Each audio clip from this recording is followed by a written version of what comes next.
कन्हैया हमारे दुलारे वही सबसे प्यारे, माखन के लिए झगड़ जाए गोपियां देखकर आकर्षित हो जाए, लेकिन सबके रखवाले तभी तो सभी के दुलारे।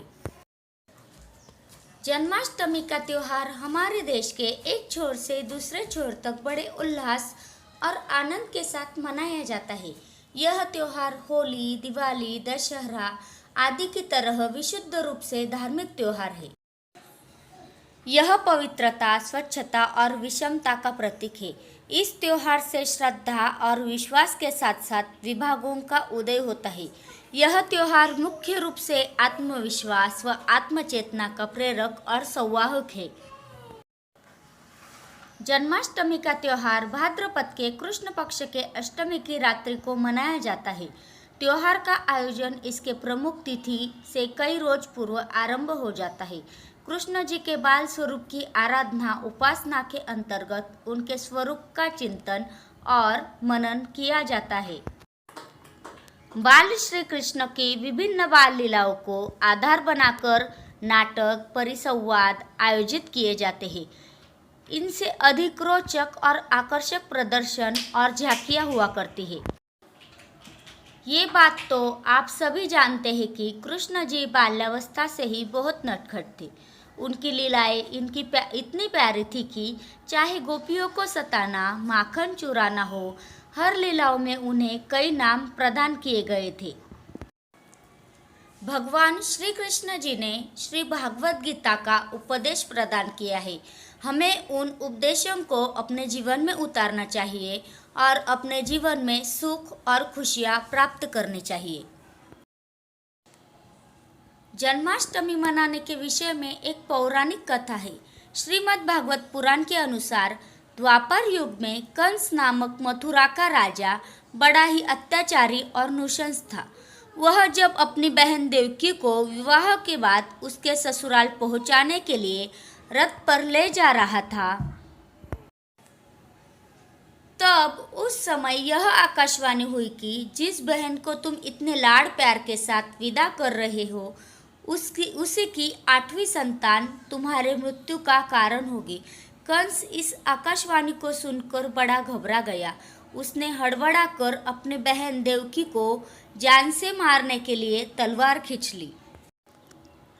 तब वासुदेव जी ने धैर्य करते हुए समझाया कि जब इसके ही पुत्र से आपकी मृत्यु होगी तो आप इसे बंदी बना लीजिए और इसका जो भी पुत्र होगा उसे यह आपको एक एक करके दे दिया करेगी। उसके पश्चात आप जो चाहे वह कीजिए। कंस ने वासुदेव की बातें मान ली और देवकी तथा वासुदेव को जेल में डाल दिया। इन पर कड़ी निगरानी रखने का सख्त आदेश भी दे दिया। कहा जाता है कि कंस ने देवकी के एक एक करके 7 पुत्रों को पटक पटक कर मार डाला। 8वें पुत्र कृष्ण की जगह पर वासुदेव ने अपने मित्र नंद की पुत्री को आकाशवाणी के अनुसार कंस को दे दिया। कंस ने पुत्र या पुत्री का विचार न करके क्रोध और भय के फलस्वरूप उस कन्या को जैसे ही पटकने के लिए प्रयास किया, वैसे ही वह कन्या उसके हाथ से छूटकर आकाशवाणी कर गई। उस कन्या ने कहा कि हे कंस, जिसके भय से तुमने मुझे मारना चाहा है वह जन्म ले चुका है और गोकुल पहुंच चुका है। कंस इस आकाशवाणी को सुनकर सहम गया। कर्तव्य विमुख होकर वह क्रोध से विक्षिप्त हो उठा। उसने आदेश दे दिया कि आज के दिन जो भी बच्चे पैदा हुए हैं उन्हें मार डालो। और ऐसा ही किया गया।